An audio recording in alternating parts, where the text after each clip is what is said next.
m'appelle Maxime Pérez Zidvogel, j'ai 26 ans. Alors ma première expérience avec la psychiatrie remonte à juillet 2015. J'étais en Chine et j'ai eu un rapatriement d'urgence parce que j'étais en pleine phase de manie, donc c'est un up pour les bipolaires. C'est un acheminement de plein de choses qui a fait que tous mes amis se sont alarmés parce que je dormais plus, je me droguais beaucoup, j'étais hyper excité, j'avais des idées un peu incohérentes, je faisais des trucs un peu de fou, quoi. Je me peignais en bleu, je me suis marié, enfin des trucs, voilà. C'est une suite de plein de choses comme ça qui ont fait que mes potes ont appelé ma mère et c'est là qu'elle est arrivée illico presto et ce qui s'est passé, c'est que j'ai été interné contre mon gré, donc à la demande de ma mère, et c'est là qu'ils ont posé le diagnostic et on m'a diagnostiqué bipolaire. Quand je suis arrivé à l'hôpital, déjà j'étais en pleine phase de manie. Donc phase de manie, ça sous-entend tout va trop vite, surtout le cerveau. Et donc du coup j'avais 2000 questions à la seconde. J'étais là, mais qu'est-ce que je fais là? Qu'est-ce que c'est que ci? Qu'est-ce que c'est que ça? Pourquoi ils veulent me donner des médicaments? Quand est-ce que je vais sortir? Enfin tout se passe super vite. Je faisais des allers-retours dans la cour parce que j'étais tellement excité en fait, parce qu'en plus il fallait me sevrer parce que je buvais un peu trop. Et je prenais un peu trop de drogue, donc du coup, le sevrage en même temps, tout ça combiné faisait que j'étais dans le mal. Et en plus, c'était la canicule. Alors, galère. Et du coup, c'est super dur d'un coup d'encaisser tout ça, en fait. Et j'étais pas conscient de la maladie, j'étais conscient de rien. Limite, je savais même pas ce que c'était être bipolaire, en fait. Je me suis reclus dans ma chambre, j'ai juste laissé le temps passer. On me forçait à aller prendre mes médocs le matin, donc j'y allais, mais à partir de là, à part ça, je faisais rien d'autre. Et par contre, pour la deuxième hospi, cette fois, en fait, c'est moi qui suis allé de mon plein gré parce que j'ai senti que je montais dans un centre expert, donc spécialisé pour les bipolaires, plus ou moins. Ce qui m'a permis pour la première fois de vraiment me poser, de prendre le temps de parler avec d'autres malades pour un peu échanger, comprendre leurs histoires, leur vécu, pour un peu voir s'il y avait des similitudes ou pas. Et surtout, en fait, me rendre compte qu'il y avait un vrai problème en France, que voilà, on n'est pas du tout aidé. Et c'est de là qu'en fait m'est venue l'idée de créer ma structure Bipolaire et Fier, que je vous invite à rejoindre d'ailleurs. Et après, depuis, je suis pas retourné à l'hôpital, donc ça fait plus de 2 ans et demi, donc on peut dire que je suis stabilisé.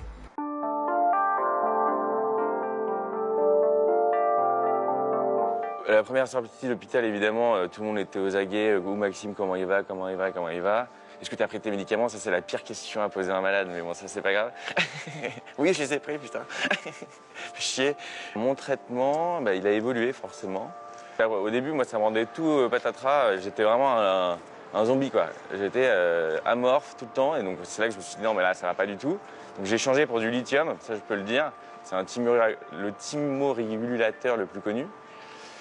Mais en fait, quand j'ai fait ma deuxième phase, ça n'a pas suivi, donc j'ai dû rajouter une autre molécule. Donc, ce qui fait qu'in fine, je prends 5 cachetons par jour. Je les prends quotidiennement parce que, même dans le cadre, dans ce que je suis en train de faire avec mon asso, si je commence à pas prendre mes médicaments, ça perdrait de son sens.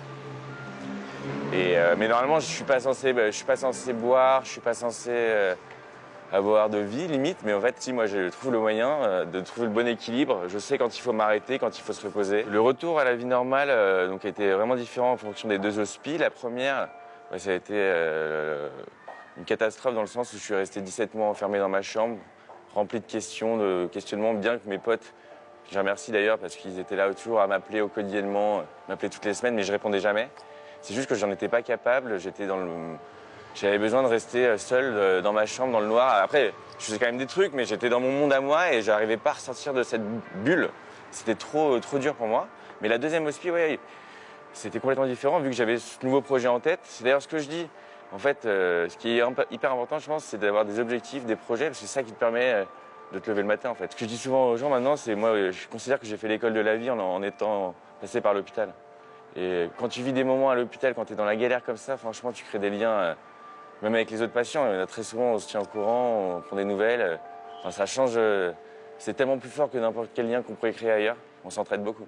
Chacun son histoire, chacun sa famille, chacun ses problèmes. Et ça, c'est un truc hyper important à prendre en compte. On n'a pas tous la chance d'avoir des familles à l'écoute et compréhensives.